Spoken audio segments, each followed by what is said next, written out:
हमारी रही।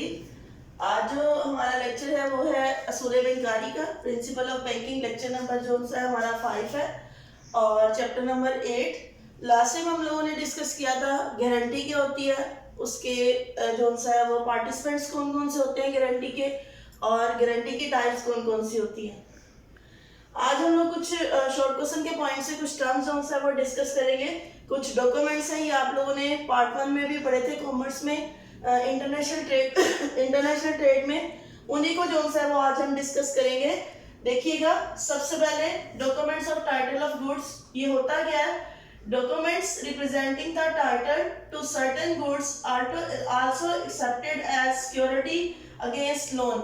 यानी कि बाज़ हम क्या करते हैं, जैसे हम गाड़ी के डॉक्यूमेंट्स वगैरह रखवाते हैं, बिल्डिंग के डॉक्यूमेंट्स वगैरह रखवाते हैं, या किसी मकान वगैरह के रखवाते हैं, इसी तरह कुछ ऐसे डॉक्यूमेंट्स भी होते हैं जिनको हम सिक्योरिटी के तौर पे बैंक के पास रखवा के हम जो सा है वो लोन ले सकते हैं।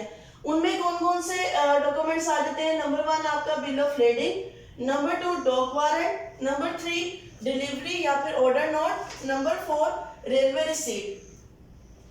इसमें देखिएगा, सबसे पहले बिल ऑफ लेडिंग, जिसे हम लोग उर्दू में कहते हैं जहाज की बिल्टी होती क्या है? बिल्टी कहते हैं, आप लोगों ने अक्सर, आपने सपोज करें लाहौर टू कराची सामान भिजवाना है, तो सामान जब हम बुकिंग करवाते हैं सामान की भिजवाने के लिए, उसके बदले में हमें एक रसीद मिलती है, जिस रसीद को हम लोग नाम क्या देते हैं? बिल्टी का नाम देते हैं। ये भी एक ऐसी रसीद होती है जिसमें ऑनरशिप, मलकियत, तमाम अशिया की लिखी गई होती है, जितनी चीजें हैं वो लिखी गई होती है, यानी कि तमाम माल की डिटेल लिखी गई होती है इसके अंदर, बिल ऑफ लेडिंग के अंदर। देखिएगा, इट इज अ रिसीट या एक्नॉलेजमेंट होती है, issued and signed by the authority of ship captain. जो कैप्टन होता है वो साइन करता है इसके ऊपर। This receipt shows that the good mention in it have been received duly on the board to deliver according to the agreed term and condition. यानी कि जितनी जो सी वो शराइत वगैरह हैं, जो टर्म्स एंड कंडीशन है, उनके मुताबिक जो सा है डिलीवर कर दी जाएगी। तो बाज़ औक़ात हम बिल ऑफ लेडिंग को भी बैंक के पास सिक्योरिटी के तौर पर रखवा के हम बैंक से क्या कर सकते हैं? कर्ज ले सकते हैं। अब आपको एक बात और भी पता है कि जो इसकी बिल ऑफ लेडिंग की अमाउंट होगी या जो गुड्स की अमाउंट होगी, वो लोन की अमाउंट से क्या होनी चाहिए? ज्यादा होनी चाहिए। उसके बाद डॉक वारंट आ जाता है। Dock warrant, it is very important short question, ये तकरीबन हर साल पेपर में शॉर्ट क्वेश्चन आता है कि डॉक वारंट क्या होता है। This document is issued by a dock company. Dock company किसको कहते हैं? जो बंदरगाहों पे जो है वो माल वगैरह रखा जाता है, स्टोरेज हाउसेस बनाए जाते हैं। Stating that the goods mentioned in it have been duly received for the delivery to a particular destination।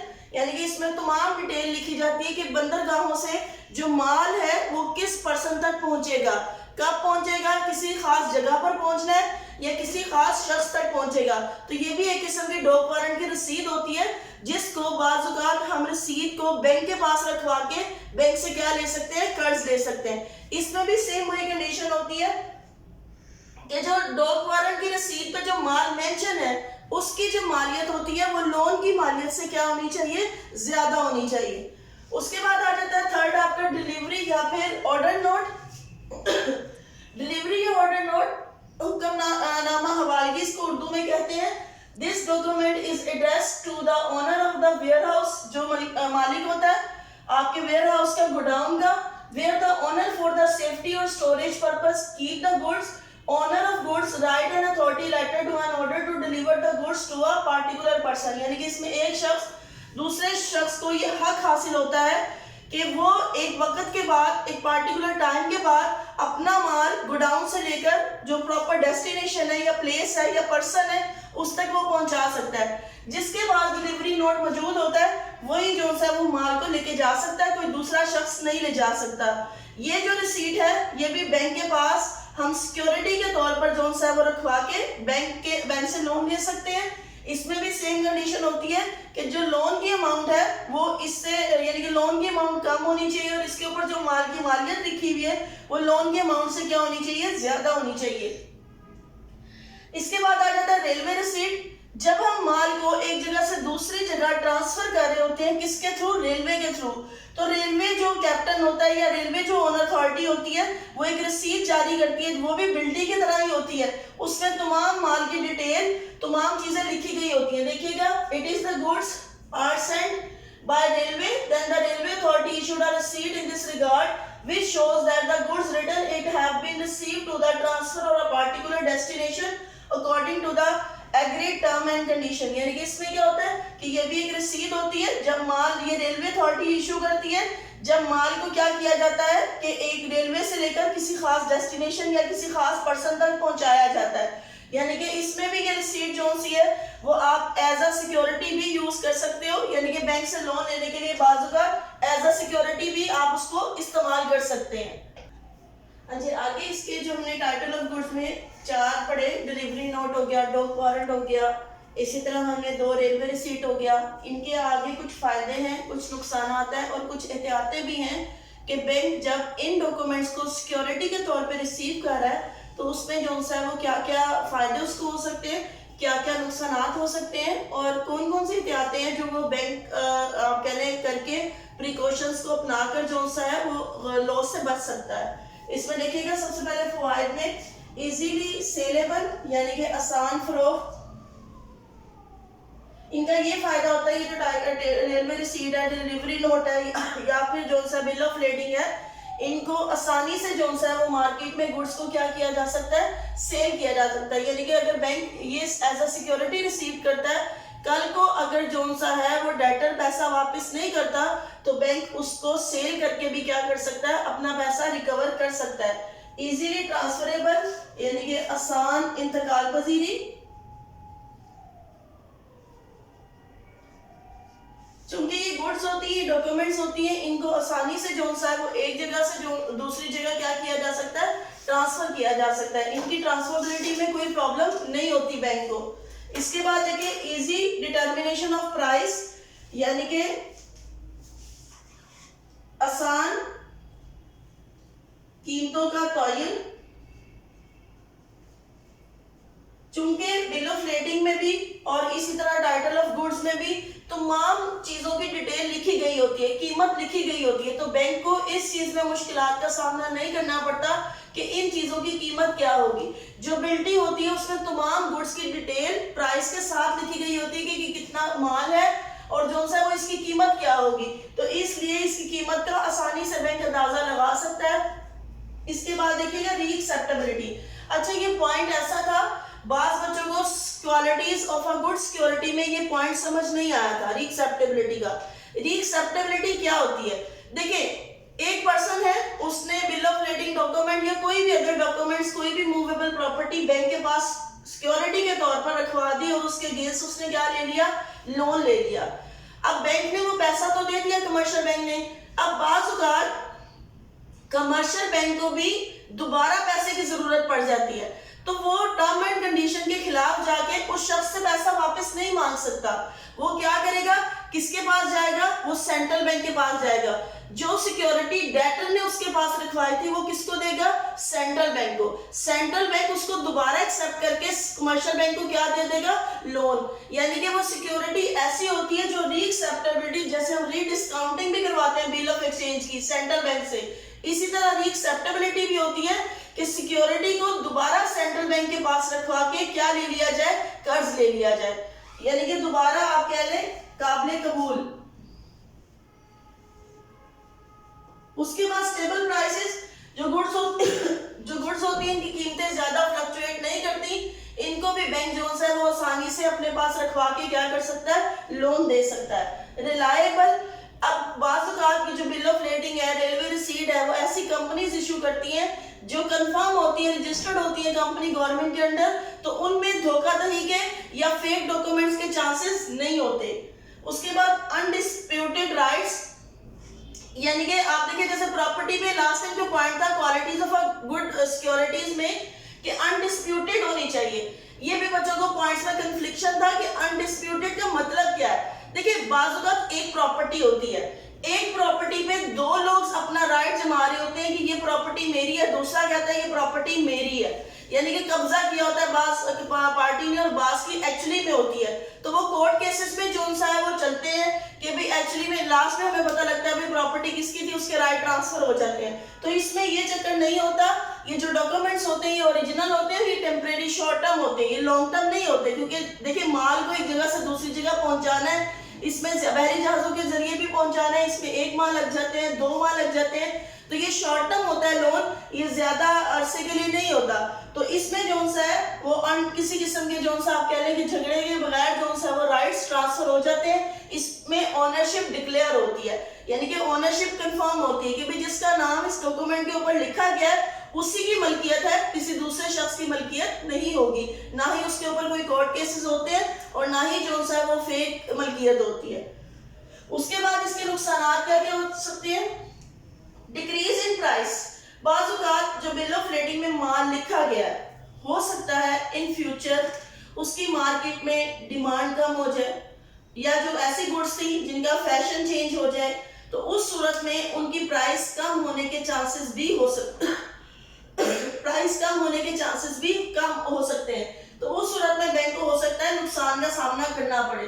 दूसरी बात पेरिशेबिलिटी ऑफ गुड्स, यानी कि बात चीजें ऐसी होती हैं एक जगह से दूसरी शहर ट्रांसफर हो रही होती है जो कि पेरिशेबल होती है, जो जल्द खराब हो जाती है, तो अगर कोई बिल्टी वगैरह ऐसा बिल ऑफ लेडिंग है या रेलवे रिसीट या डिलीवरी नोट ऐसे डॉक्यूमेंट्स की है तो बैंक को नुकसान हो सकता है, क्योंकि चीजें जो है वो कुछ अर्से बाद क्या हो जाएगी, खराब हो जाएगी। उसके बाद वेग ओनरशिप या फ्रॉड, वेग का मतलब होता है अनक्लियर, यानी कि बाजुगा ओनरशिप अनक्लियर होती है, फ्रॉड भी हो सकता है, यानी कि फेक किसी कंपनी का नाम या फेक डॉक्यूमेंट्स बनाए जा सकते हैं, उस सूरत में भी बैंक को क्या हो सकता है, नुकसान का सामना करना पड़ सकता है। यानी कि बैंक अगर इन्वेस्टिगेशन के बगैर जो सा वो लोन इशू करेगा तो उस सूरत में बैंक को नुकसान का सामना भी करना पड़ सकता है। इसके बाद आ जाता है चांसेस ऑफ थेफ्ट, आपकी रिसीट भी चोरी हो सकती है, आपकी गुड्स भी ड्यूरिंग ट्रांजिट भी चोरी हो सकती हैं, और वैसे भी जो है वो चोरी होने का खतरा होता है, तो उस सूरत में भी बैंक को क्या हो सकता है, नुकसान। इन टाइटल ऑफ गुड्स को एज अ सिक्योरिटी एक्सेप्ट करने का बैंक को ये भी नुकसान हो सकता है। उसके बाद देखिए प्रिकॉशंस, इसकी प्रिकॉशंस कहते हैं एहतियातों को। बैंक को जब ऐसे डॉक्यूमेंट्स वो अपने पास सिक्योरिटी के तौर पे ले तो उसको क्या क्या बैंक को एहतियातें करनी चाहिए। इसमें सबसे पहले आ जाता है मार्जिन। मार्जिन मीन्स, ये आपको लास्ट टाइम भी हमने बताया था क्वालिटीज में भी, उसके पहले भी ये टॉपिक मार्जिन का। मार्जिन कहते हैं difference between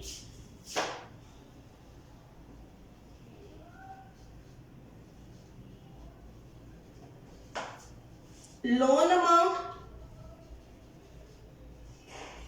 and security amount. Loan का और जो सिक्योरिटी का फर्क होता है वो क्या कहलाता है, मार्जिन। तो बैंक को चाहिए कि जो लोन दे रहा है, जो सिक्योरिटी वो एक्सेप्ट कर रहा है, वो लोन की अमाउंट से हमेशा क्या होनी चाहिए, ज्यादा, क्योंकि कल को अगर सिक्योरिटी की वैल्यू कम भी हो जाती है तो वो इतनी कम ना हो कि लोन का जो पैसा है वो बैड डेट्स में कन्वर्ट हो जाए या पर्सन इंसॉल्वेंट हो जाए, यानी कि बैंक को नुकसान ना हो। तो बैंक को एक स्पेसिफिक जोन है वो मार्जिन के मुताबिक ही जोन है वो लोन देना चाहिए। इन शॉर्ट गुड्स, बैंक को चाहिए कि ऐसी रिसीट या ऐसे माल की बिल ऑफ लेडिंग वगैरह एक्सेप्ट करे जिनकी इंश्योरेंस हुई हुई हो, क्योंकि कल को अगर वो चोरी हो सकता है या नुकसान फ्रॉड निकल आता है तो उस सूरत में बैंक किससे क्लेम कर सकता है, इंश्योरेंस कंपनी से क्लेम कर सकता है। ओरिजिनल डॉक्यूमेंट्स बैंक को चाहिए कि तमाम डॉक्यूमेंट्स जो वो रिसीव कर रहा है, बिल ऑफ लेडिंग हो गया, टाइटल ऑफ गुड्स हो गया, या रेलवे रिसीट हो गया, या डिलीवरी नोट है, वो तमाम की तमाम क्या हो, ओरिजिनल हो। बैंक उसको पहले चेक कर ले, उसके बाद जो सा है वो लोन इशू करे, क्योंकि अगर वो फेक डॉक्यूमेंट्स हुए तो उस सूरत में बैंक को नुकसान का सामना भी करना पड़ सकता है। कंफर्मेशन ऑफ राइट्स, बैंक जब वो सिक्योरिटी के तौर पे ऐसे डॉक्यूमेंट्स ले तो वो राइट्स कंफर्म कर ले, भाई इसके जो माल का हक है वो किसके पास है, क्या ओनर के पास है। बाज़ देखिए ओनर अपनी चीजों को इंडोर्स कर देता है किसी थर्ड पार्टी को, तो हो सकता है कर्ज ओनर ने लिया हो लेकिन उसने वो जो अपना माल था वो किसको ट्रांसफर कर दिया, किसी थर्ड पार्टी को, तो उस सूरत में बैंक को लॉस हो सकता है, क्योंकि ओनर के नाम पे वो माल ही नहीं है, क्योंकि वो क्या कर चुका है, इंडोर्स कर चुका है। अब इंडोर्सी के पास बैंक नहीं जा सकता, बैंक किसके पास जा सकता है, सिर्फ ओनर के पास जिसने लोन लिया था। इसके बाद देखिए स्टोरेज ऑफ गुड्स, बैंक को ऐसे डॉक्यूमेंट्स लेने चाहिए जिनको आसानी से स्टोर किया जा सकता हो, जिसमें जो सा है वो बैंक को स्टोरेज जो खर्चात है वो ना पड़ते हो। उसके बाद पेरिशेबल गुड्स, बैंक को चाहिए कि कोई भी ऐसी गुड्स, पेरिशेबल गुड्स वो ना सिक्योरिटी के तौर पे ले जिसमें जिनके खराब होने के चांसेस इन फ्यूचर क्या हो, ज्यादा हो। रिलायबल, बैंक को चाहिए कि ऐसे डॉक्यूमेंट्स रिसीव करें जो कि रिलायबल हो, जो कि जो सा है वो प्रॉपर किसी कंपनी के हो, रजिस्टर्ड कंपनी के हो। बाज़ लोग जो सा वो फेक डॉक्यूमेंट्स भी बैंक को जमा करवा देते हैं, तो उस सूरत में भी बैंक को सफर लॉस करना पड़ सकता है। अनकंडीशनल, यानी कि बैंक को ऐसे डॉक्यूमेंट्स लेना चाहिए जिसके ऊपर किसी किस्म की कंडीशन ना हो। लाइक सपोज करें बाज़ कंडीशन होती है भाई फलां बंदा इतने पैसे देगा तो ही वो माल पर जो सा वो हक रखता है, अदरवाइज उसका माल पर कोई हक नहीं है, या इस टाइम में पेमेंट करेगा तो ही उसका माल पर हक होगा, अदरवाइज नहीं है, यानी कि ये कंडीशंस आ जाती हैं।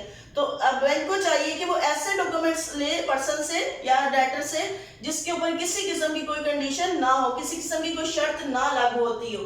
उसके बाद लीगल स्टेटस, बैंक को चाहिए कि ऐसे डॉक्यूमेंट्स रिसीव करे जो कि लीगली रजिस्टर्ड हो, यानी कि लीगल डॉक्यूमेंट्स हो। फेक डॉक्यूमेंट्स के, क्योंकि लीगल डॉक्यूमेंट पे अगर तमाम टर्म्स एंड कंडीशन लिखी गई होंगी तो बैंक कल को क्या कर सकता है, क्लेम कर सकता है, सू कर सकता है। लेकिन अगर वो जो सा है वो फेक डॉक्यूमेंट्स, लीगल डॉक्यूमेंट्स पे नहीं तमाम शराइत लिखी गई तो उस सूरत में बैंक के पास राइट्स नहीं होते मुकदमा करने के, तो बैंक को नुकसान का सामना भी करना पड़ सकता है। ये आज का जो टॉपिक हम लोगों ने पढ़ा है, ये आप लोगों ने शॉर्ट क्वेश्चन के पॉइंट ऑफ व्यू से जस्ट करना है। इस चैप्टर में जो मोस्ट इंपोर्टेंट सवाल था वो जो पेपर में आता भी है वो आपका था qualities of a good security.